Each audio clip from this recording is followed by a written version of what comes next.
আসসালামু আলাইকুম রহমতুল্লাহি ওবরাকাতুহ।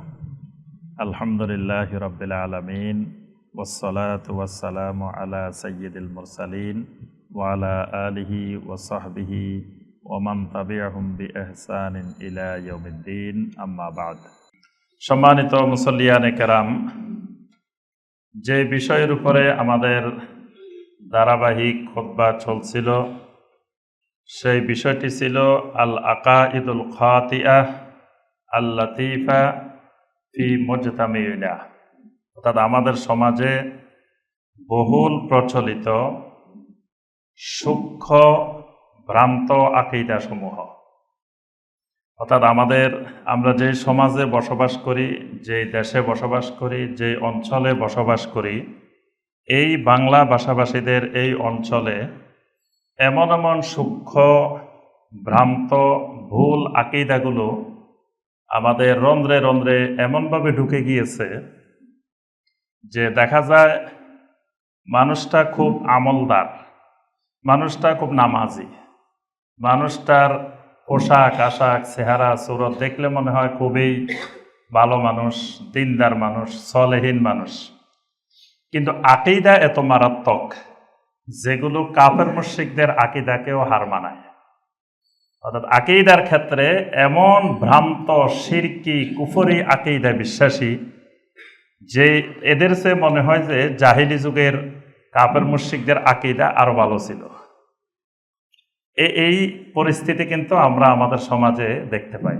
তো আমাদের সমাজের মানুষ স্বাভাবিকভাবে আকীদা সম্পর্কে জ্ঞান না থাকার কারণে বাহ্যিক চেহারা সুরত দেখে, আমল দেখে মানুষ মনে করে ভালো মানুষ, মানুষ মনে করে আল্লাহওয়ালা মানুষ, মানুষ মনে করে আল্লাহর ওলি মানুষ। আমরা যদি এই বাহ্যিক চেহারা সুরতে আর আমলে আল্লাহর ওলি হওয়া যায়, তাহলে তো ওই জাহেলি যুগের কাফেরেরা মুশরিকেরা আর বড় বড় আল্লাহর ওলি। এটা আসলে আল্লাহর ওলি হওয়ার জন্য, সলেহীন হওয়ার জন্য আকীদা বিশুদ্ধ হওয়াটা জরুরি। আমলের চেয়ে আকীদা বেশি জরুরি। আমরা আকীদার উপরে, ইসলামী আকীদার উপরে এই মসজিদেই আমরা একাধারে ৭৫টা খুতবা আমরা ইসলামী আকীদার উপরে ইতিপূর্বে দিয়েছিলাম। তো এখন যে আকীদাগুলোর উপরে আমরা আলোচনা করতেছি এগুলা সেই ৭৫-এর ভিতরে না, এটা আলাদা। এবং এটার মধ্যে আমরা বলছি এগুলো সূক্ষ্ম ভ্রান্ত আকীদা, মানে বাহ্যিকভাবে এটা অধিকাংশ মানুষ, এমনকি জ্ঞানী গুণী মানুষ, আলেম ওলামা মানুষ, তারাও এই সূক্ষ্ম ভ্রান্ত আকীদাগুলো বুঝতে পারে না, ধরতে পারে না। এগুলো যে শিরকি আকীদা, এগুলো যে কুফরি আকীদা, এটা ধরাটা খুবই জটিল জিনিস। এইরকম সূক্ষ্ম ভ্রান্ত কিছু আকীদা আমরা ধারাবাহিক আলোচনা করে যাচ্ছি। তো ইতিপূর্বে আমরা এই ধরনের 4টি ভ্রান্ত আকীদা আমরা আলোচনা করেছি। 1 নম্বরে যেটি আমরা আলোচনা করেছি, আমাদের সমাজে, আমাদের দেশে মুরাকাবার নামে, মেডিটেশনের নামে, ধ্যানের নামে যে মারাত্মক সূক্ষ্ম ভ্রান্ত আকীদা, ঈমান বিনষ্টকারী আকীদা, কুফরি আকীদা, শিরকি আকীদা বিভিন্ন লেভেলে আমাদের সমাজে রন্ধ্রে রন্ধ্রে ঢুকে আছে। কেউ এটাকে মেডিটেশনের নামে করতেছে, কেউ এটাকে মুরাকাবার নামে করতেছে, কেউ এটাকে তাসাররুফাতে রুহানিয়ার নামে করতেছে। দেখবেন কেউ হয়তো এমনি ধ্যানে বসে আছে, তার আত্মার পরিশুদ্ধি, মনের পরিচ্ছন্নতা, মনে শান্তি আনয়ন বা রোগ মুক্তি, বিভিন্ন কারণে সে ধ্যান করে বেড়াচ্ছে, মেডিটেশন করতেছে। আবার কেউ কেউ আল্লাহকে পাওয়ার মাধ্যম, আল্লাহর ওলি হওয়ার মাধ্যম বানিয়ে নিয়েছে এরকম ধ্যান করাটা। আবার কেউ কেউ কবরের পাশে গিয়ে মুরাকাবায় লিপ্ত, ধ্যানে লিপ্ত। এবং খুব আল্লাহওয়ালা মানুষেরা, বুজুর্গ মানুষেরা কবরের পাশে গিয়ে মুরাকাবায় বসে থাকে। কেন বসে আছেন?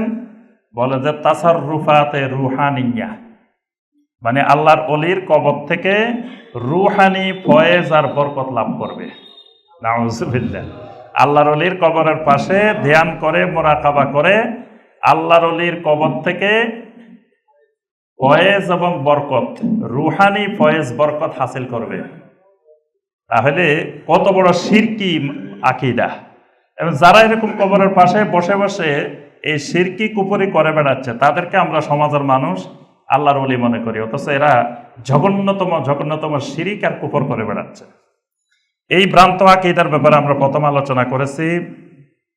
2 নম্বরে আলোচনা করেছি হুলুল আকীদা, যে আল্লাহ এবং বান্দার মধ্যে কিভাবে মিশ্রণ ঘটে। এই আকীদায় বাংলার অসংখ্য মুসলিম জড়িত, যে আল্লাহ এবং বান্দার মধ্যে মিশ্রণ ঘটে। যেমন চিনি আর শরবত, চিনি আর পানি মিক্স হলে একটা আরেকটার মধ্যে ঢুকে যায়, চিনির মধ্যে পানি ঢুকে যায়, পানির মধ্যে চিনি ঢুকে যায়, তখন চিনি আর পানিকে আলাদা করা যায় না, দুইটা এক হয়ে যায়। তো এইরকম আল্লাহ আর মাখলুক, আল্লাহ আর বান্দা, যেমন মানসুর হাল্লাজ আর আল্লাহ, আল্লাহ আর মানসুর হাল্লাজ একজন আরেকজনের ভিতরে ঢুকে গেছে। এখন আল্লাহ থেকে বান্দা আলাদা হয় না, বান্দা থেকে আল্লাহ আলাদা হয় না। আমাদের দেশের একজন প্রখ্যাত নামকরা পীর মারা গেছেন কিছুদিন আগে, যার লক্ষ লক্ষ মুরিদান আছে। তিনি বলছেন যে আমার মুরিদেরা আরশে গেলে দেখে আল্লাহ আমার সুরতে বসে আছে, অর্থাৎ আল্লাহ তার ভিতরে ঢুকে গেছে, সে আল্লাহর ভিতরে ঢুকে গেছে। কত বড় জঘন্যতম কুফরি এবং শিরকি ভ্রান্ত আকীদা! অথচ লক্ষ লক্ষ মানুষ তাকে আল্লাহর ওলি মনে করতেছে, অথচ সে একজন জঘন্যতম আবু জাহেল আবুল আহাবদের শিরিকের চেয়েও, কুফরির চাইতেও তার শিরিকি কুফরি আরো মারাত্মক। কিন্তু মানুষ মনে করতেছে বিরাট আল্লাহর ওলি, তাকে ওলি মনে করতেছে, পীর মনে করতেছে, বুজুর্গ মনে করতেছে, কারণ আকীদা সম্পর্কে কোনো জ্ঞান নেই, আকীদার কোনো জ্ঞান শূন্য। 3 নম্বরে আমরা আলোচনা করেছি ওয়াহদাতুল উজুদ, একেশ্বরবাদ, এবং এই মতবাদেই বাংলাদেশের অধিকাংশ মুসলিম বিশ্বাসী, যে সমগ্র মাখলুক, সমগ্র জমিন আল্লাহর অঙ্গ প্রত্যঙ্গ, আর আল্লাহ হলেন এর রূহ, অর্থাৎ আল্লাহ আর মাখলুক আলাদা না। এটাও হুলুলের মতোই আরেকটা আকীদা, তবে হুলুলের সাথে ওয়াহদাতুল উজুদের কিছুটা পার্থক্য আছে। এটা হলো আপনার হিন্দু, বৌদ্ধ, যোগী, এরা সবাই এই ওয়াহদাতুল উজুদে বিশ্বাসী। এজন্য তারা যে কোনো প্রাণীকে ইবাদত করে, কারণ ওই প্রাণীর ভিতরে আল্লাহ আছে। তারা মনে করে এই প্রাণীর ইবাদত করা মানে আল্লাহর ইবাদত করা, একটা কুকুরের ইবাদত করা মানে আল্লাহর ইবাদত করা, কারণ ওই কুকুরের ভিতরে আল্লাহ আছে। আল্লাহর একটা অংশ ফাট ওই কুকুর, আউযুবিল্লাহ। আল্লাহর একটা অংশ শূকর, আল্লাহর একটা অংশ আরো যত মাখলুক আছে, মানুষ। এজন্য তারা বলে যে আদম আলাইহিস সালামকে আল্লাহ সাজদা করতে বলছেন, আসলে আদমকে সাজদা করতে বলে না, আদম তো আল্লাহরই অংশ। সুতরাং ফেরেশতারা আদমকে সাজদা করা মানে আল্লাহকে সাজদা করা। আমরা এর আগের খুতবায় এই বিষয়টা ওয়াহদাতুল উজুদ সম্পর্কে আমরা আলোচনা করেছি। এরপরে আমরা 4 নম্বরে নবী সাল্লাল্লাহু আলাইহি সাল্লামের ব্যাপারে কিছু সূক্ষ্ম ভ্রান্ত আকীদা, যেমন নবী সাল্লাল্লাহু আলাইহি সাল্লামকে আল্লাহর নূর থেকে বানানো হয়েছে, নবী সাল্লাল্লাহু আলাইহি সাল্লামের নূর দিয়ে আসমান জমিনের আর বাকি যত মাখলুক আছে সবগুলোকে বানানো হয়েছে। এটাও মারাত্মক শিরকি আকীদা, অর্থাৎ আল্লাহর জাতের সাথে, আল্লাহ রাব্বুল আলামিনের সাথে নবী সাল্লাল্লাহু আলাইহি ওয়াসাল্লামকে একাত্ম করে দেওয়া। এবং আমাদের দেশের অনেক বড় বড় বাউল, বিভিন্ন শিল্পী, তারা কবিতা লিখছেন যে আল্লাহ আর মুহাম্মদ দুইয়ের মধ্যে পার্থক্য হলো মাঝখানে শুধু মিম, মিমের পর্দা উঠে গেলে আল্লাহ আহাদ আর আহমদ এক হয়ে যায়। মানে আহাদ লিখতে 3 অক্ষর, আহমদ লিখতে 4 অক্ষর, মিম একটা বেশি। এই মিমেটার কারণে নাকি এটা একটা মিমের পর্দা অন্তরাল হয়ে আছে। মিমের পর্দা উঠলে যিনি আল্লাহ তিনি মুহাম্মদ সাল্লাল্লাহু আলাইহি ওয়াসাল্লাম, নাউযুবিল্লাহ। এই জাতীয় শিরকি কুফরি আকীদায় লক্ষ লক্ষ কোটি কোটি মুসলমান বিশ্বাসী। আজকে আমরা 3টা ভ্রান্ত আকীদা সংক্ষেপে আলোচনা করব ইনশাআল্লাহ। 5 নম্বরে যেই সূক্ষ্ম ভ্রান্ত আকীদাটা আমরা আলোচনা করব সেটি হলো যে নবী সাল্লাল্লাহু আলাইহি ওয়াসাল্লামের মর্যাদা বৃদ্ধি করতে গিয়ে, নবী সাল্লাল্লাহু আলাইহি ওয়াসাল্লামের সাথে এশকে করতে গিয়ে, প্রেম করতে গিয়ে, আশেকে রাসূল হতে গিয়ে নবী সাল্লাল্লাহু আলাইহি ওয়াসাল্লামকে এলমে গায়েবের অধিকারী মনে করা, এবং নবী সাল্লাল্লাহু আলাইহি ওয়াসাল্লামের এলেম থেকে বাকি সমস্ত নবীদেরকে এলেম দেওয়া হয়েছে, এই বিশ্বাস পোষণ করা, এটাও একটি শিরকি এবং কুফরি আকীদা, কুফরি বিশ্বাস। অথচ বাংলার কোটি কোটি মুসলমান এই বিশ্বাসটা পোষণ করে বসে আছে যে নবী সাল্লাল্লাহু আলাইহি সাল্লাম এলমে গায়েবের মালিক, এলমে গায়েব জানেন, নবী সাল্লাল্লাহু আলাইহি সাল্লাম নিজের থেকে এলমে গায়েব জানেন। অর্থাৎ নবী সাল্লাল্লাহু আলাইহি সাল্লাম আল্লাহ যেমন এলমে গায়েবের মালিক, নবী সাল্লাল্লাহু আলাইহি সাল্লামকেও এলমে গায়েবের মালিক মনে করা। নবী সাল্লাল্লাহু আলাইহি সাল্লাম এলমে গায়েব জানেন, এটা ভিন্ন বিষয়। এই আকীদা বিশুদ্ধ আকীদা, কারণ নবী সাল্লাল্লাহু আলাইহি সাল্লামের কাছে ওহী নাজিল হয়েছে। তাহলে কোরআনে কারিমের মধ্যে যা বর্ণনা এসেছে এগুলো সব এলমে গায়েবের বিষয়। ওহীর মাধ্যমে আল্লাহ রাব্বুল আলামিন এই এলমে গায়েব সবাইকে, আমাদেরকে, দুনিয়ার সব মানুষকে জানাই দিয়েছেন। এটা জানানোর আগ পর্যন্ত এলমে গায়েব, জানানোর পরে এটা আর এলমে গায়েব নাই। মানে যতক্ষণ আল্লাহ রাব্বুল আলামিন জানান নাই ততক্ষণ এটা এলমে গায়েবের মধ্যে ছিল। যখন আল্লাহ রাব্বুল আলামিন এটা মানুষকে জানিয়ে দিয়েছেন, এখন আর এটা এলমে গায়েব নাই, এটা এলমে জাহের হয়ে গেছে, প্রকাশ্য বাহ্যিক এলেম হয়ে গেছে, গোপনীয় কোনো এলেম না। নবী সাল্লাল্লাহু আলাইহি সাল্লামের মাধ্যমেই তো এই এলমে গায়েবের বিষয়গুলো আসছে। আল্লাহ রাব্বুল আলামিন প্রথমে নবী সাল্লাল্লাহু আলাইহি সাল্লামকে জানিয়েছেন, তারপরে এগুলো মাখলুকের কাছে, আমাদের কাছে, অন্যান্য বান্দাদের কাছে এই এলমে গায়েবগুলো পৌঁছেছে। তাহলে নবী সাল্লাল্লাহু আলাইহি সাল্লাম এলমে গায়েব জানেন না, নবী সাল্লাল্লাহু আলাইহি সাল্লাম এলমে গায়েবের মালিক না, কিন্তু আল্লাহ রাব্বুল আলামিন যেগুলো জানিয়ে দিয়েছেন এলমে গায়েব থেকে, সেগুলো নবী সাল্লাল্লাহু আলাইহি সাল্লাম জানতেন, সেগুলো জানেন। কিন্তু আল্লাহ জানান নাই, বা আল্লাহ যেরকম এলমে গায়েবের মালিক, নবী সাল্লাল্লাহু আলাইহি সাল্লাম এরকম এলমে গায়েবের মালিক, এই বিশ্বাস পোষণ করাটা কুফরি, এই বিশ্বাস পোষণ করাটা শিরক। কারণ আল্লাহ রাব্বুল আলামিন কোরআনে কারিমের মধ্যে বারবার ঘোষণা দিয়েছেন এই কথাটা। কারণ আগেকার যুগের লোকেরাও এই শিরকে নিপতিত হয়েছিল, তারা নবী রাসূলদেরকে এলমে গায়েবের মালিক মনে করত। এই জন্য আল্লাহ রাব্বুল আলামিন সূরা নামালের 65 নম্বর আয়াতে আল্লাহ পাক বলছেন, কুল লা ইয়ালামু মান ফিস সামাওয়াতি ওয়াল আরদিল গায়বা ইল্লাল্লাহ। রাসূল আপনি বলে দিন, লা ইয়ালামু, কেউ জানে না, লা ইয়ালামু মান ফিস সামাওয়াতি ওয়াল আরদে, আসমানের মধ্যে যারা আছে, জমিনের মধ্যে যারা আছে, কেউ জানে না আল গায়বা, গায়েবের জ্ঞান, গায়েবের এলেম কেউ জানে না, ইল্লাল্লাহ, শুধুমাত্র আল্লাহ রাব্বুল আলামিন জানেন। আল্লাহ ছাড়া আসমান জমিনে যত মাখলুক আছে, যত মানুষ, যত জিন, যত ফেরেশতা, যতজনেই আছেন, আল্লাহ ছাড়া কেউ গায়েবের কোনো জ্ঞান জানেন না। গায়েবের জ্ঞান একমাত্র আল্লাহ পাকই গায়েবের জ্ঞানের মালিক।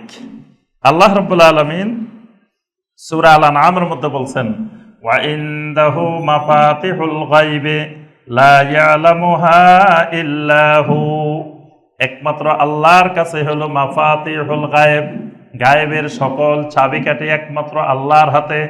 লা ইয়ালামুহা ইল্লা হু, তিনি ছাড়া আর কেউ সেই গায়েবের কিছুই জানে না। আল্লাহ ছাড়া সেই গায়েবের কিছুই আর কোনো মাখলুকেই জানে না। নবী সাল্লাল্লাহু আলাইহি সাল্লাম যদি গায়েব জানতেন, আগে থেকেই জানতেন, তাহলে ওহুদের প্রান্তরে, ওহুদের ময়দানে গেলে তার মাথা ফেটে যাবে, দাঁত ভেঙে যাবে, এই বিষয়গুলো তো নবী সাল্লাল্লাহু আলাইহি সাল্লাম আগেই জানতেন। নবী সাল্লাল্লাহু আলাইহি সাল্লামের স্ত্রী আম্মা জান আয়েশা রাদিয়াল্লাহু তাআলা আনহার ইফকের ঘটনা, অপবাদের ঘটনা, দীর্ঘ সময় ধরে নবী সাল্লাল্লাহু আলাইহি সাল্লাম আম্মা জান আয়েশাকে আলাদা করে দিয়েছেন।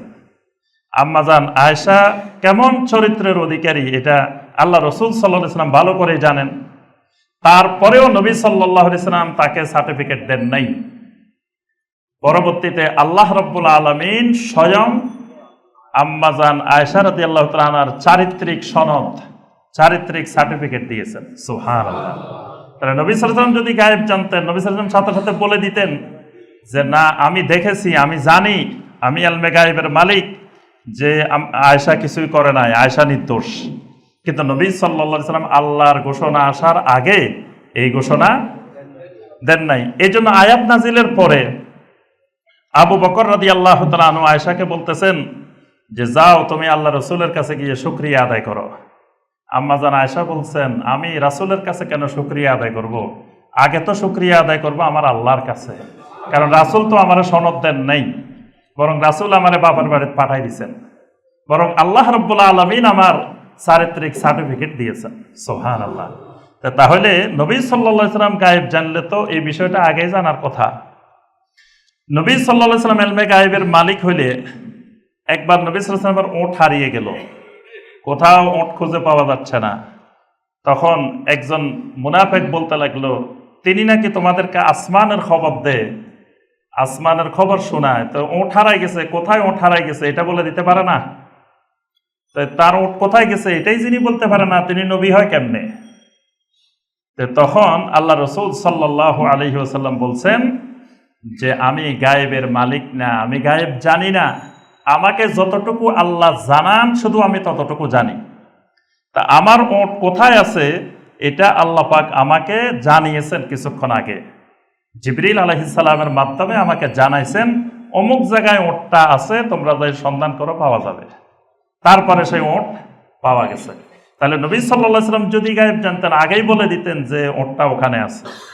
অর্থাৎ আল্লাহ রসুল সাল্লাল্লাহু আলাইহি ওয়াসাল্লামকে আল্লাহ পাক এলমে গায়েবের মালিক বানান নাই, তবে তাকে তার মাধ্যমে দুনিয়ার মানুষের কাছে আল্লাহ রাব্বুল আলামিন এলমুল গায়েব জানিয়েছেন, এলমুল গায়েব মানুষকে প্রকাশ করেছেন।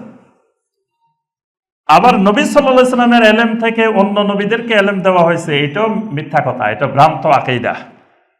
আল্লাহ পাক সূরা আন-নিসার 163 নম্বর আয়াতে কারিমা বলছেন, ইন্না আওহাইনা ইলাইকা কামা আওহাইনা ইলা নূহিন ওয়ান নাবিয়্যিনা মিন বাদি, আমি আপনার উপরে যেমন ওহী নাজিল করেছি ঠিক একইভাবে আমি ওহী নাজিল করেছি নূহ আলাইহিস সালামের প্রতি, ওয়ান নাবিয়্যিনা মিন বাদিহি, তারপরে যত নবীরা দুনিয়াতে এসেছেন, অর্থাৎ সকল নবীদের কাছে এলেম এসেছে সরাসরি আল্লাহর পক্ষ থেকে। আল্লাহ রাব্বুল আলামিন ওহী নাজিল করে করে সব নবীদেরকে এলেম দিয়েছেন, অর্থাৎ নবীদের সরাসরি শিক্ষক, সরাসরি এলেম দাতা আল্লাহ রাব্বুল আলামিন। আল্লাহর পক্ষ থেকে সরাসরি তাদের কাছে এলেম এসেছে, ওহীর মাধ্যমে তাদেরকে আল্লাহ পাক এলেম শিক্ষা দিয়েছেন। সূরা শুরার 52 নম্বর আয়াতে আল্লাহ পাক বলছেন, ওয়া কাযালিকা আওহাইনা ইলাইকা রূহাম মিন আমরিনা, ঠিক একইভাবে আমি আপনার কাছে ওহী পাঠিয়েছি রূহাম মিন আমরিনা, আমার নির্দেশের থেকে রূহকে পাঠিয়েছি। এখানে রূহ মানে ওহী, কোরআন। কোরআনকে আল্লাহ পাক রূহ বলছেন, যে আমার নির্দেশে এই কোরআন আপনার কাছে আমি ওহীর মাধ্যমে অবতীর্ণ করেছি। মা কুনতা তাদরি মাল কিতাবু ওয়ালাল ঈমান, এই ওহী নাজিলের আগে আপনি জানতেন না কিতাব কি জিনিস, ঈমান কি জিনিস। আমি এই আপনার 40 বছর পরে যে নবুয়ত দিলাম, ওহী পাঠাইলাম, ওহীর মাধ্যমে আপনি জানতে পারছেন এই কোরআন, ওহীর মাধ্যমে জানতে পারছেন আপনি কিতাব কি জিনিস, ওহীর মাধ্যমে জানতে পারছেন ঈমান কি জিনিস।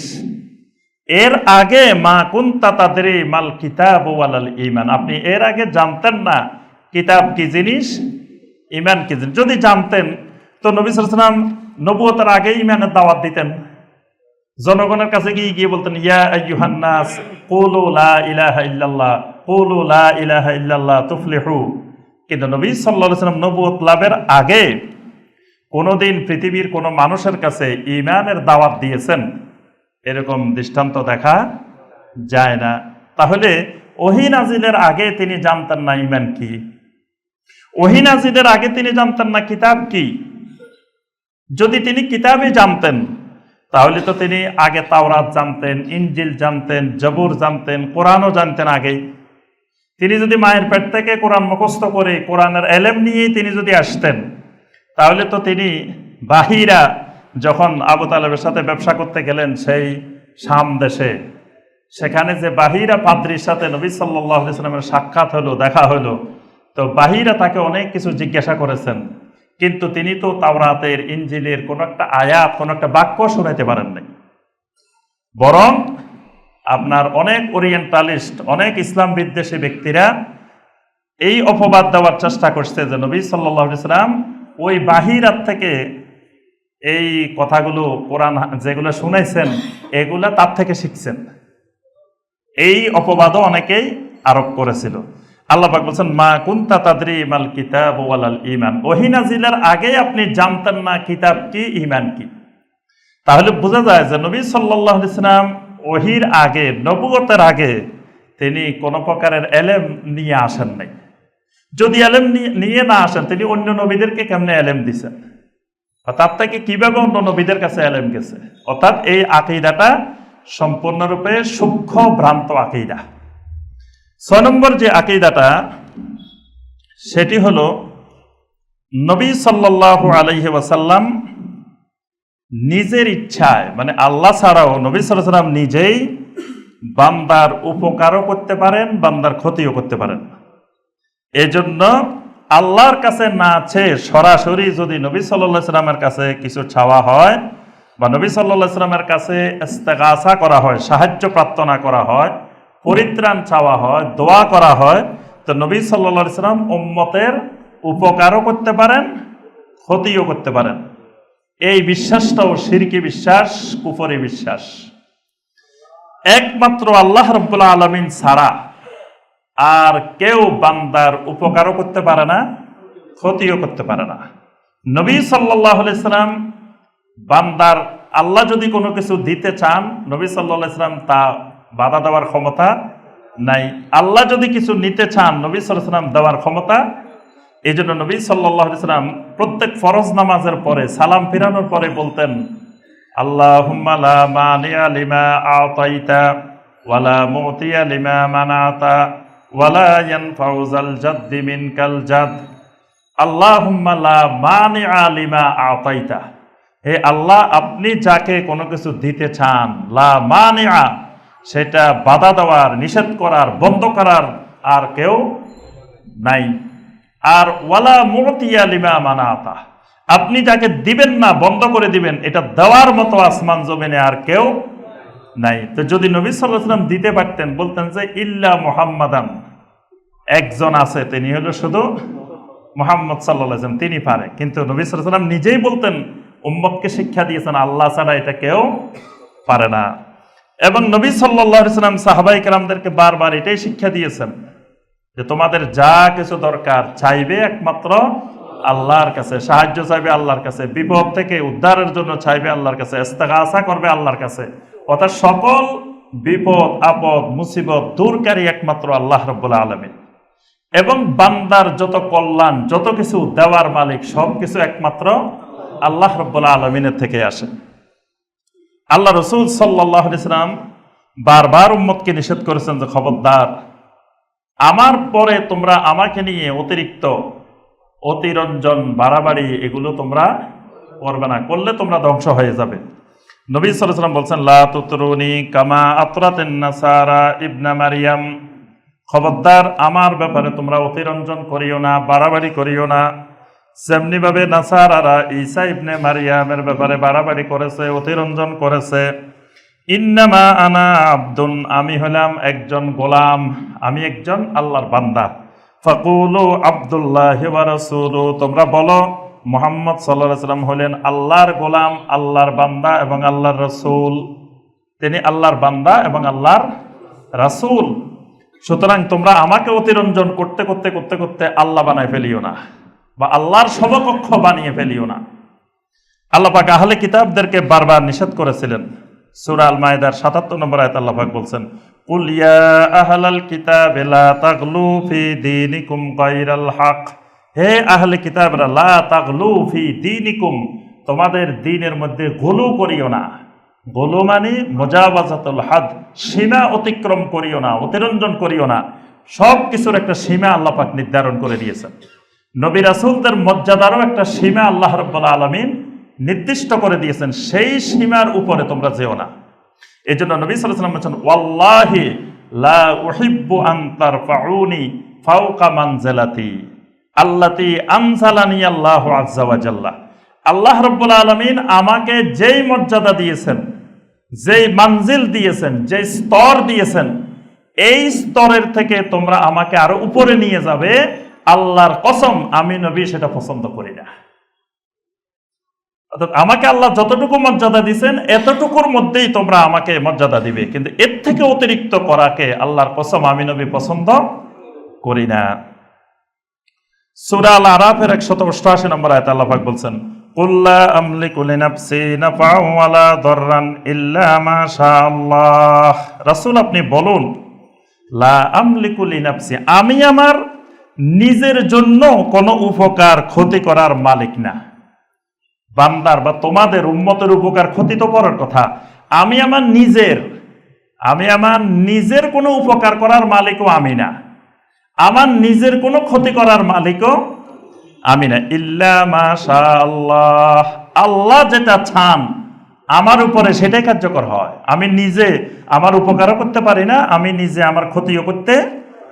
ওয়ালাউ কুনতু আ'লামুল গায়বা লাস্তাকতারতু মিনাল খায়র ওয়া মা মাসসানিয়াস সু, যদি আমি গায়েব জানতাম তাহলে আমি অনেক কল্যাণ লাভ করতে পারতাম, কোনো অনিষ্টতা কোনো ক্ষতি আমাকে কোনোদিন স্পর্শ করতো না।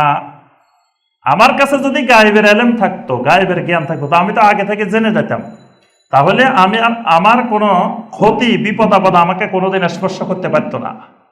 70 জন সাহাবী, হাফেজে কোরআন সাহাবী, আলেম সাহাবী আমি মুনাফিকদের হাতে, মুশরিকদের হাতে তুলে দিলাম। তারা আমার কাছে এসে বলল যে তারা দ্বীন শিখবে।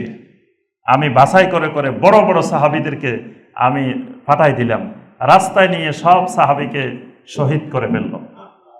তা আমি যদি জানতাম আগে থেকে, গায়েব জানা থাকতো, তাহলে আমি কি ওদের হাতে, আমার এত আলেম সাহাবী, হাফেজ কোরআন সাহাবী, তাদেরকে কি তাদের হাতে আমি তুলে দিতাম? নবী সাল্লাল্লাহু আলাইহি ওয়াসাল্লাম এত ব্যথিত হয়েছিলেন দীর্ঘদিন পর্যন্ত, এটার জন্য নবী সাল্লাল্লাহু আলাইহি ওয়াসাল্লাম কুনুতে নাজেলা পাঠ করেছিলেন, ওই কওমকে নাম ধরে ধরে বদদুয়া দিয়েছিলেন। তাহলে এই জন্য আল্লাহ বলছেন, যদি আমি গায়েব জানতাম তাহলে আমাকে কোনোদিন কোনো বিপদ আপদ স্পর্শ করতে পারত না, এবং অনেক কল্যাণ আমি লাভ করতাম।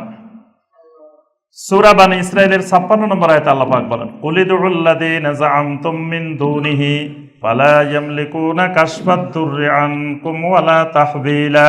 রাসূল আপনি বলুন, তোমরা আল্লাহকে বাদ দিয়ে যাদেরকে ডাকো, তারা তোমাদের কোনো ক্ষতি কোনো অনিষ্টতা দূর করারও মালিক না, পরিবর্তন করারও মালিক না।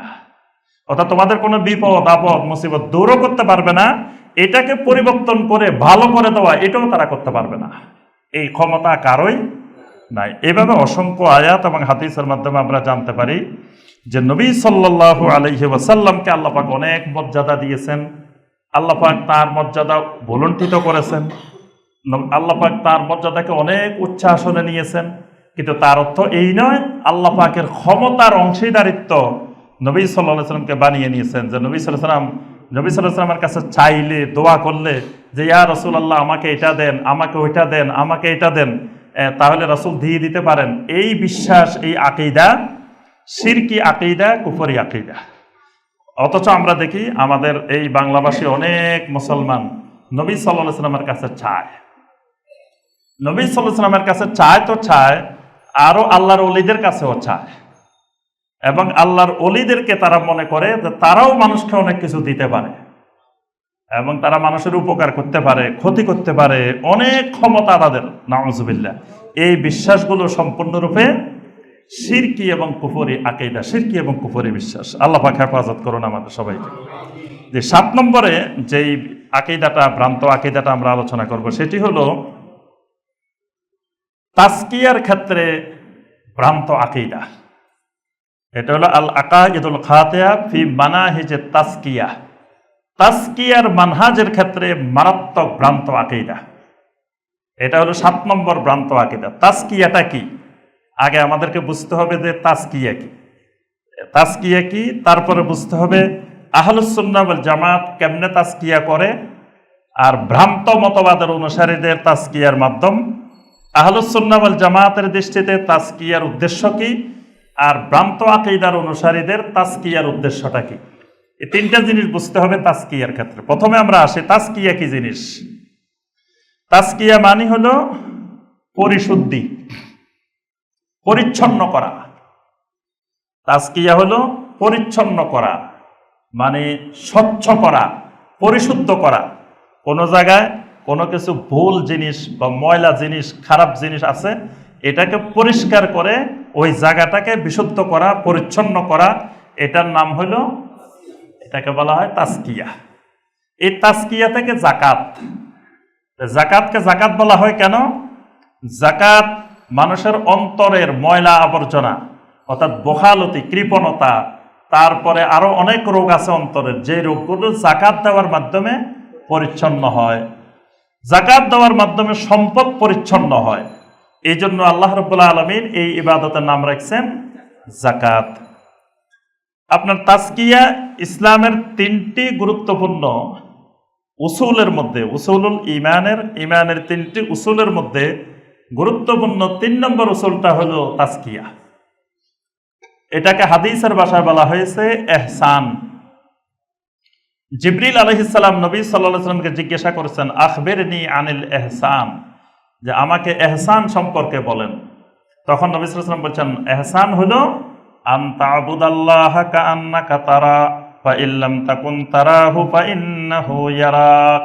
তুমি আল্লাহর ইবাদত এমন ভাবে করবে যেন তুমি আল্লাহ রাব্বুল আলামিনকে দেখতেছো। যদি তুমি আল্লাহকে না দেখো তো আল্লাহ রাব্বুল আলামিন তোমাকে দেখতেছে। এইভাবে আল্লাহর ইবাদত করার নাম হলো ইহসান। ইহসানের আরেক নাম তাজকিয়া। কোরআনের ভাষায় এটার নাম তাজকিয়া।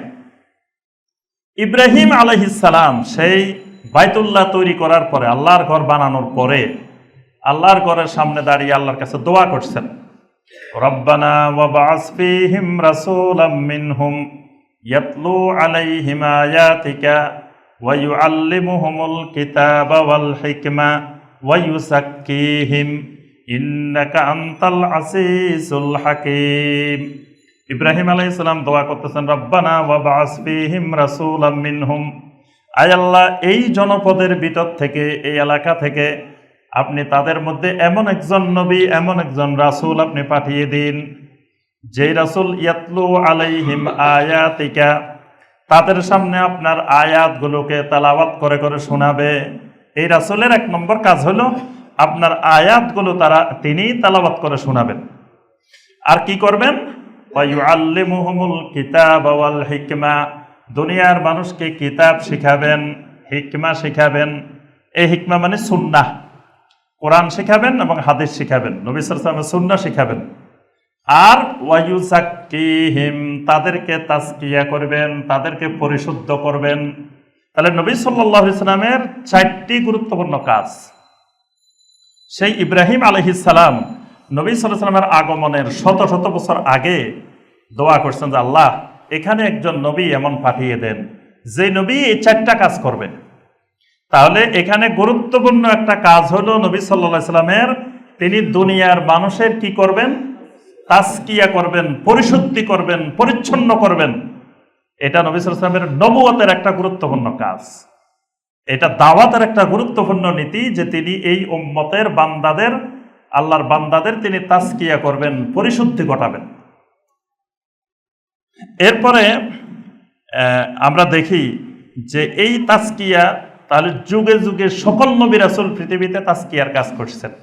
সকল নবী রাসূল আম্বিয়া আলাইহিমুস সালাম পৃথিবীর মানুষের মধ্যে পরিশুদ্ধতা, পরিচ্ছন্নতা ঘটিয়েছেন। তাজকিয়ার বিপরীত হলো আত-তাদসিয়া। যেমন আল্লাহ পাক সূরা শামসের মধ্যে বলছেন, কাদ আফলাহা মান যাক্কাহা ওয়া কাদ খাবা মান দাসসাহা।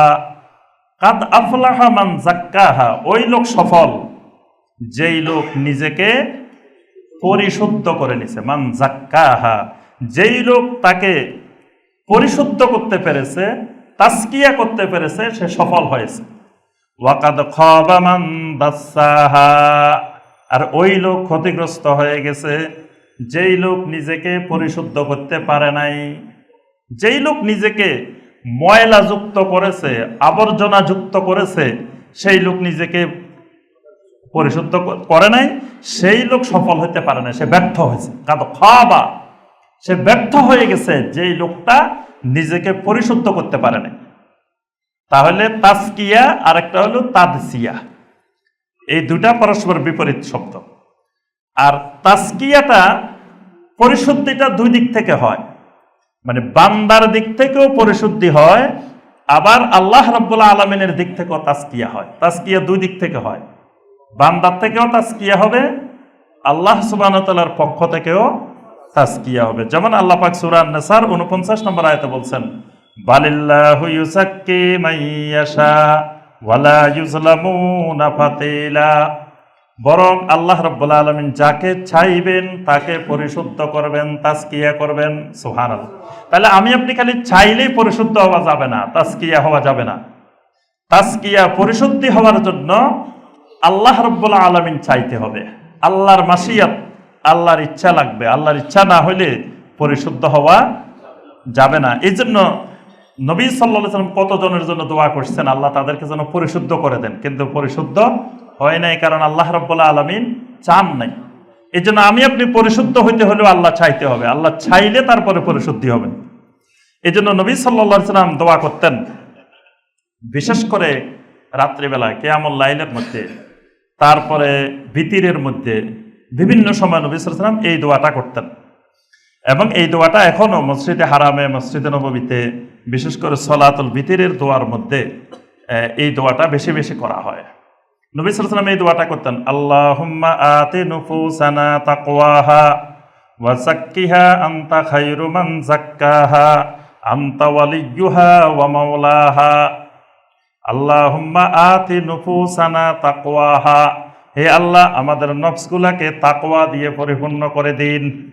আমাদের নফসকে তাকওয়ার মাধ্যমে, আপনার ভয়, তাকওয়া, এটার মাধ্যমে আমাদের অন্তরগুলোকে আপনি পরিপূর্ণ করে দেন। ওয়া যাক্কিহা, আমাদের অন্তরগুলোকে আপনি পরিশুদ্ধ করে দেন, তাজকিয়া করে দেন। আনতা খায়রু মান যাক্কাহা, কারণ আপনি হলেন সবচেয়ে উত্তম পরিশুদ্ধকারী, তাজকিয়াকারী। আপনি হলেন সবচাইতে উত্তম পরিশুদ্ধকারী। তো আপনি যদি আমাদের অন্তর পরিশুদ্ধ না করেন তা আর কেউ পরিশুদ্ধ করতে। আনতা ওয়ালিয়্যুহা ওয়া মাওলাহা, আপনি হলেন আমাদের এই নফসের ওয়ালি এবং মাওলা। সুতরাং আপনি আমাদের অন্তরে, আমাদের নফসে তাকওয়া দেন এবং তাজকিয়া করে দেন, পরিশুদ্ধ করে দেন। আবার নিজের থেকেও তাজকিয়া লাগবে। যেমন সূরা আল আলার মধ্যে আল্লাহ বলেছেন, কাদ আফলাহা মান তাযাক্কা ওয়া যাকারা ইসমা রাব্বিহি ফাসাল্লা। ওই মানুষটা সফল হয়ে গেছে, মান তাযাক্কা, যেই নিজেকে তাজকিয়া করে নিছে, পরিশুদ্ধ করে নিয়েছে। ওয়া যাকারা ইসমা রাব্বিহি, তার রবের নামের জিকির করেছে। ফাসাল্লা, এবং সালাত আদায় করেছে। অতঃপর সালাত আদায় করেছে। তাহলে আল্লাহর জিকির করছে, সালাত আদায় করছে, এর মাধ্যমে নিজেকে পরিশুদ্ধ করে নিছে, এই লোকটা সফল। তাহলে বোঝা গেল তাজকিয়া নিজেও করতে হবে, নিজের পক্ষ থেকে চেষ্টা করতে হবে, আর পরিশুদ্ধকারী মূলত আল্লাহ রাব্বুল আলামিন। এখন আসি আমরা তাজকিয়াটা উদ্দেশ্য কি, তাজকিয়ার উদ্দেশ্য হবে কি, এই পরিশুদ্ধিটা কেন করা হবে। তাজকিয়ার পরিশুদ্ধি উদ্দেশ্য হলো তাহকিকু কামালুল উবুদিয়্যা লিল্লাহি আযজা ওয়া জাল্লা, বান্দা নিজেকে পরিপূর্ণরূপে আল্লাহর গোলামে রূপান্তর করার জন্য তাজকিয়া। মানে আল্লাহ আমাদেরকে গোলামির জন্য, ইবাদতের জন্য বানাইছেন, আর এই ইবাদতের পুরোপুরি পরিপূর্ণ উপযোগী করে বান্দাকে গড়ে তুলতে হলে বান্দার পরিশুদ্ধি লাগবে। কারণ অন্তর পরিশুদ্ধ না হলে বান্দা আল্লাহমুখী হইতে পারবে না। হয়তো দুই একটা ইবাদত করবে, কিছু ছেড়ে দিবে, এমনি করবে, ওইভাবে করবে, সঠিকভাবে আল্লাহর যে গোলামি সেটা অন্তরের পরিশুদ্ধি ছাড়া সম্ভব নয়। তো এই জন্য তাজকিয়া বা পরিশুদ্ধির উদ্দেশ্য হলো বান্দা নিজেকে পরিপূর্ণরূপে আল্লাহর গোলামে রূপান্তর করা, আল্লাহর গোলামির জন্য উপযুক্ত করা। আর ওয়াইয়ুলকাল আব্দু রাব্বাহু বিকালবিন সালিম, কিয়ামতের দিন আল্লাহ রাব্বুল আলামিনের সাথে বান্দা সাক্ষাৎ করবে কালবে সালিম নিয়ে, একটা সুস্থ রোগমুক্ত কালবে সালিম নিয়ে আল্লাহর কাছে হাজির হবে, আল্লাহর সাথে দেখা করবে। কারণ আল্লাহ পাক বলছেন কিয়ামতের দিন কোনো সম্পদ, কোনো সন্তান, কোনো ক্ষমতা কোনো কাজে আসবে না, ইল্লা মান আতাল্লাহ বিকালবিন সালিম, যারা কালবে সালিম নিয়ে শুধু আল্লাহর কাছে যাবে তারাই সেদিন নাজাত পাবে। তাহলে এই কালবে সালিম নিয়ে আল্লাহর কাছে হাজির হওয়া আর পৃথিবীতে বান্দার নিজেকে পরিপূর্ণ আল্লাহর ইবাদতের উপযোগী করা, এটা হলো তাজকিয়ার মূল উদ্দেশ্য। কিন্তু যারা বিকৃত করেছে, যারা এই তাজকিয়াকে বিকৃত করছে, তাদের দৃষ্টিতে মূল উদ্দেশ্য হলো ইদ্দিআউল মুকাশাফা, যে কাশফ হাসিল করা। তাদের উদ্দেশ্য হলো যে এই তাজকিয়ার মাধ্যমে, পরিশুদ্ধির মাধ্যমে কি হবে, কাশ্প খুলে যাবে, কাশ্প অর্জিত হবে। মানে এই লোক এবার চোখ বন্ধ করলে দুনিয়া সব দেখবে। এই লোক আপনার এই বিভিন্ন কারামত, আজব ঘটনা দেখাবে, আশ্চর্য ঘটনা দেখাবে। এই লোক বিভিন্ন রকমের মুকাশাফাতুল কুলুবের কাজ করবে, মানে তার অন্তর খুলে যাবে, কাশ্প খুলে যাবে। এটা হলো তাজকিয়ার উদ্দেশ্য, যারা এই তাজকিয়াকে বিকৃত করছে তাদের দৃষ্টিতে। ওয়া হুসুলুল ইলমিল লাদুন্নি, এবং তাদের উদ্দেশ্য হলো তাজকিয়ার মাধ্যমে ইলমে লাদুন্নি পাওয়া। মানে ইলমে লাদুন্নি মানে এটা কিতাবে কোনো কোরআন হাদিসে থাকবে না, এটা সরাসরি আল্লাহ থেকে পাবে। ওয়াল ফানা ফি জাতিল্লাহি আযজা ওয়া জাল, আল্লাহর জাতের মধ্যে ফানা হয়ে যাওয়া। এই জন্য তাদের তিনটা স্তর। প্রথমে ফানা ফি শায়েখ, শায়েখের মধ্যে পানা হয়ে যেতে হবে। তারপরে পানা ফির রাসূল, রাসূলের মধ্যে পানা হয়ে যাবে। তারপরে পানা ফিল্লাহ, আল্লাহর মধ্যে পানা হয়ে যেতে হবে। ওয়া ইসকাতুত তাকলিফ ওয়া ওয়াহদাতুল ওজুদ, এদের উদ্দেশ্য হলো তাকলিফকে রহিত করে দেওয়া, মানে আল্লাহর গোলামি আস্তে আস্তে কমায় দেওয়া। মানে তার তাজকিয়া যত বাড়বে, আল্লাহর গোলামি তত কমে যাবে। কারণ প্রমোশন যত উপরে উঠবে, পদবি বাড়বে, কাজ কমে যাবে। এই জন্য এরা যত আল্লাহর নিকটবর্তী হবে, তত এদের আমল কমে যাবে। কারণ তখন আগে যেরকম নামাজ পড়া লাগতো, এখন আর নামাজ পড়া লাগবে না। কারণ এখন সে নামাজ পড়বে কার জন্য? সে আল্লাহর ভিতরে, আল্লাহ তো তার মধ্যে চলে আসছে, নিজে আল্লাহ হয়ে গেছে, তার ভিতরে আল্লাহর পানা হয়ে গেছে। তো এখন সে নামাজ কেন পড়বে? নামাজ তো আর এখন তার দরকার নাই। এইভাবে আল্লাহর ইবাদত থেকে সে বরাবর নিজেকে অব্যাহত দিবে, ইসকাত করবে। ওয়া ওয়াহদাতুল উজুদ, এবং পরিপূর্ণ ওয়াহদাতুল উজুদে রূপান্তর হবে। এটা হলো যারা তাজকিয়াকে ভ্রান্ত করেছে, সূক্ষ্মভাবে তারা ভ্রান্ত দিকে পরিচালনা করছে যুগে যুগে, তাদের দৃষ্টিতে আপনার তাজকিয়ার উদ্দেশ্য হলো এটা। এখন আসি আমরা তাজকিয়াটা করব কিভাবে। তো সংক্ষিপ্তভাবে আমরা এই তাজকিয়ার পদ্ধতিটা বলি। তাজকিয়ার পদ্ধতি হলো আশ-শারউ কুল্লুহু তাজকিয়া, শরীয়তের যত বিধিবিধান আছে, আল্লাহর যত আইন আছে, বিধিবিধান আছে, এই সবগুলাই হলো বান্দার তাজকিয়ার মাধ্যম। এই জন্য তাওহীদ হলো তাজকিয়া, সালাত হলো তাজকিয়া, সাদাকা হলো তাজকিয়া, হজ হলো তাজকিয়া। তাওহীদ হলো আল্লাহর একত্ববাদ, তাওহীদ আকীদা, তাওহীদি আকীদা, এটা হলো নিজেকে, বান্দাকে পরিশুদ্ধ করার এক নম্বর মাধ্যম হলো তার আকীদাকে তাওহীদি আকীদায় গড়ে তোলা। আল্লাহর একত্ববাদের ভিত্তিতে, তাওহীদের ভিত্তিতে আকীদা, এটা হলো তাজকিয়া, পরিশুদ্ধির এক নম্বর মূল ফাউন্ডেশন। কারণ তার আকীদাই যদি তাওহীদি না হয়, তাহলে তার কোনোদিনই তাজকিয়া সম্ভব নয়। এরপরে তার সালাত তাজকিয়া, সালাতের মাধ্যমে তাকে পরিশুদ্ধ হইতে হবে। তারপরে সাদাকার মাধ্যমে পরিশুদ্ধ হইতে হবে, হজ্জের মাধ্যমে পরিশুদ্ধ হইতে হবে। যত শরীয়তের বিধিবিধান আছে, এইগুলো পালন করার মাধ্যমে সে নিজেকে পরিশুদ্ধ করবে। অর্থাৎ পরিশুদ্ধির মাধ্যম হলো শরীয়তের বিধিবিধান, কোরআন সুন্নাহর বিধিবিধান। এগুলো যত বেশি মানবে, যত বেশি পালন করবে, তত বেশি নিজেকে পরিশুদ্ধ করবে। এজন্য আহলুস সুন্নাহ ওয়াল জামাত মনে করে যে নিজেকে পরিশুদ্ধ করতে হবে মিম্মা যাক্কা বিহিন নবী সাল্লাল্লাহু আলাইহি ওয়াসাল্লাম নুফুস সাহাবাতুল কিরাম। আল্লাহ রাসূল সাল্লাল্লাহু আলাইহি ওয়াসাল্লাম সাহাবায়ে কেরামকে যেভাবে পরিশুদ্ধ করছেন, ওই পদ্ধতিতে কিয়ামত পর্যন্ত পরিশুদ্ধ করতে হবে, তাজকিয়া করতে হবে। এই তাজকিয়ার জন্য ফালা ইয়াবতাদিউনা তুরুকান লিতাজকিয়া, তাজকিয়ার জন্য কোন তরিকা, কোন নতুন রাস্তা, কোন পদ্ধতি বানানো যাবে না। নবী সাল্লাল্লাহু আলাইহি ওয়াসাল্লাম দেখাই দিয়ে গেছেন কেমনে পরিশুদ্ধ করতে হবে, তাজকিয়া করতে হবে। এই জন্য নবী সাল্লাল্লাহু আলাইহি ওয়াসাল্লাম লক্ষাধিক আল্লাহর ওলি বানায় দিয়ে গেছেন, জান্নাতি মানুষ তৈরি করে দিয়ে গেছেন।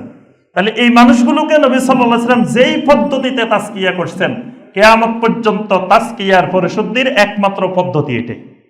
এর বাহিরে আর কোন নতুন নতুন তরিকা, যে এই তরিকার মাধ্যমে পরিশুদ্ধি, এই তরিকার মাধ্যমে পরিশুদ্ধি, এটা এই তরিকার ইবাদত, এটা এই তরিকার আমল, এটা এই তরিকার জিকির, এই জাতীয় তরিকা বানায় পরিশুদ্ধ করা যাবে না। এমন কোন মানহাজ, পদ্ধতি তৈরি করা যাবে না ইবাদতের, আমলের, তরিকার, যেটা নবী সাল্লাল্লাহু আলাইহি ওয়াসাল্লাম বা সাহাবায়ে কেরামের মানহাজের খেলাফ। তাহলে কিয়ামত পর্যন্ত পরিশুদ্ধি হবে না।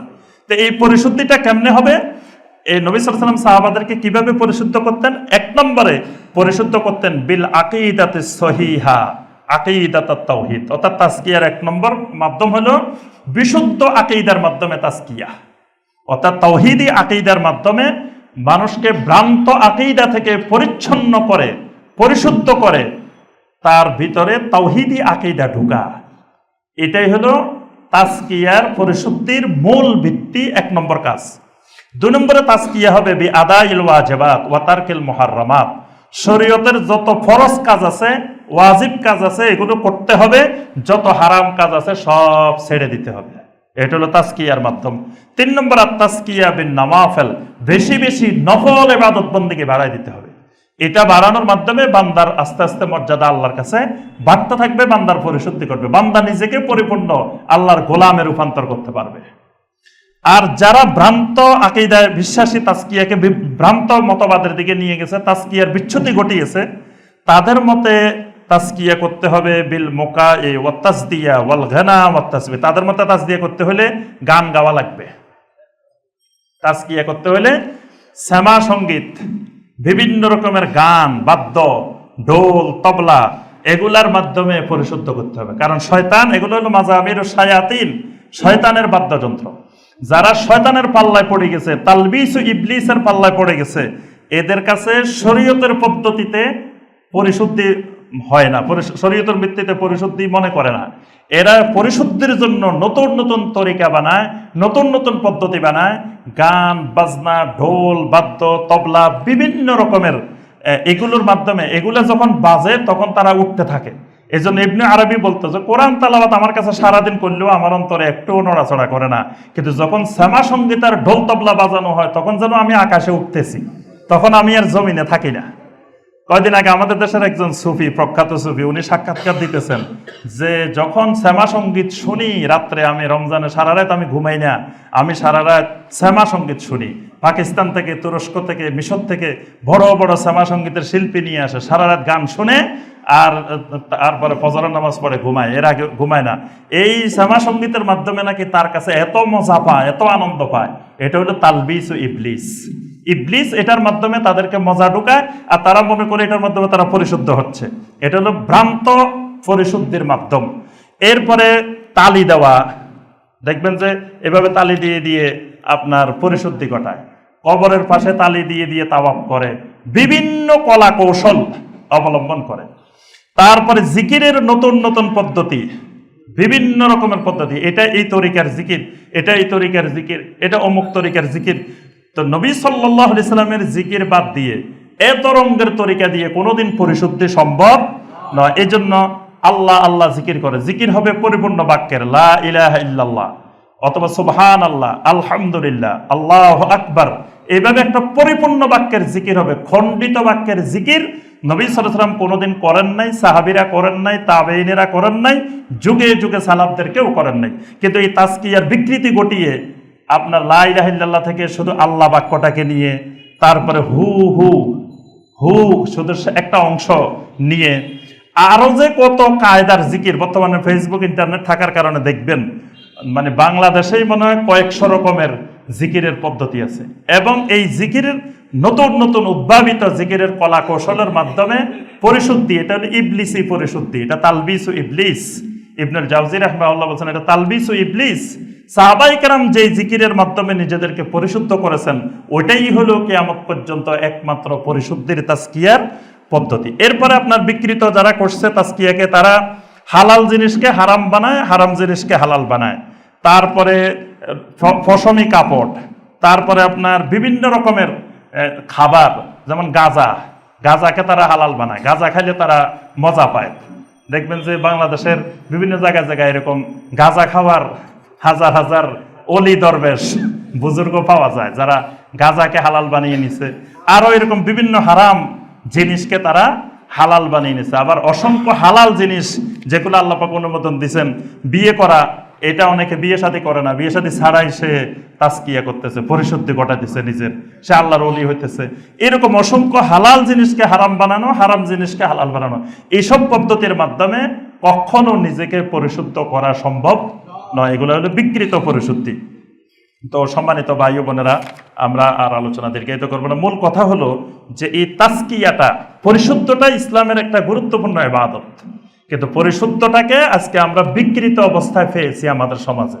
যে আমরা দেখি যে বিভিন্ন নতুন নতুন উদ্ভাবিত তরিকার মাধ্যমে, পদ্ধতির মাধ্যমে, জিকিরের মাধ্যমে, বিভিন্ন নতুন নতুন ইবাদতের মাধ্যমে মনে করা হয় যে এগুলার মাধ্যমে আল্লাহকে পাওয়া যায়, এগুলার মাধ্যমে আল্লাহর ওলি হওয়া যায়, এগুলার মাধ্যমে আল্লাহর নিকটবর্তী হওয়া যায়। এগুলো হলো তালবিস ও ইবলিস। ইবলিস আমাদের মধ্যে এই প্ররোচনাগুলো ঢুকিয়ে দিয়েছে। আল্লাহকে পাওয়ার একমাত্র মাধ্যম নবী সাল্লাল্লাহু আলাইহি সাল্লাম সাহাবায়ে কেরামকে যেই পদ্ধতিতে পরিশুদ্ধি করেছেন, তাহলে আপনি আমি যেই আমলে করব, এটা যত উন্নত মানের, যত বড় তরিকার হোক, আগে খবর নিতে হবে যে সাহাবায়ে কেরাম এটা করছেন কিনা। কারণ সাহাবায়ে কেরাম 100% আল্লাহর ওলি, জান্নাতের সনদ প্রাপ্ত। তো তারা যেই জিকির করে আল্লাহর ওলি হয়েছেন, আমাকে আপনাকে সেই জিকির করে আল্লাহর ওলি হইতে হবে। এর বাহিরে কোনো জিকিরে আল্লাহর ওলি হওয়া যাবে না। তারা যেই তরিকায় আল্লাহকে পেয়েছেন, জান্নাত পেয়েছেন, আল্লাহর ওলি হয়েছেন, আমাকে আপনাকে সেই মুহাম্মদ রাসূলুল্লাহ সাল্লাল্লাহু আলাইহি ওয়াসাল্লামের তরিকায় যেতে হবে। আর সাহাবীদের যুগে সিস্তিয়া তরিকা, নকশবন্দিয়া তরিকা, মুজাদ্দিদিয়া তরিকা, এসব তরিকার আমল করছে সাহাবীরা। তো এগুলো না করি তারা যদি আল্লাহকে পায়, তা আমার আপনার এসব তরিকা কেন যেতে হবে? 126 তরিকা, 200 তরিকা, 250 তরিকা। একদিন শুনছি একজন 1000 তরিকার কামেল। এত তরিকা যে কোথায় পাওয়া গেল? এগুলো মনে হয় নূহ আলাইহিস সালামের যুগ থেকে যত শয়তান যুগে যুগে, শয়তানের কাছে তো এগুলো সব লিস্ট আছে, সংরক্ষিত আছে, শয়তান জানে সবগুলা, এগুলো সব একত্রিত করা হয়েছে হয়তো। তো এত তরিকার আমার দরকারটা কি? তরিকা তো আল্লাহ রাসূল সাল্লাল্লাহু আলাইহি ওয়াসাল্লামের তরিকায় আমাদেরকে দিয়ে গেছেন। বাস রাসূলুল্লাহ সাল্লাল্লাহু আলাইহি ওয়াসাল্লামের তরিকায় আমল করার মাধ্যমে নিজেকে পরিশুদ্ধ করতে হবে। প্রথমে নিজের আকীদাকে পরিশুদ্ধ করতে হবে। আকীদা পরিশুদ্ধি ছাড়া যত আমলে পরিশুদ্ধ করে কোনো কাজ হবে না। এই জন্য আকীদাকে বিশুদ্ধ করতে হবে, আকীদাকে তাওহীদি করতে হবে, শিরিক মুক্ত করতে হবে, কুফর মুক্ত করতে হবে, নিফাক মুক্ত করতে হবে, বিদআত মুক্ত করতে হবে। আকীদা বিশুদ্ধ হলে বাকিগুলো পরিশুদ্ধ হয়ে যাবে। আল্লাহ রাব্বুল আলামিন আমাদের সবাইকে পরিপূর্ণ তাজকিয়া করার, পরিপূর্ণ আকীদা, মানহাজ, আমলকে বিশুদ্ধ করার আল্লাহ পাক তৌফিক দান করুন। আমিন ইয়া রাব্বাল আলামিন।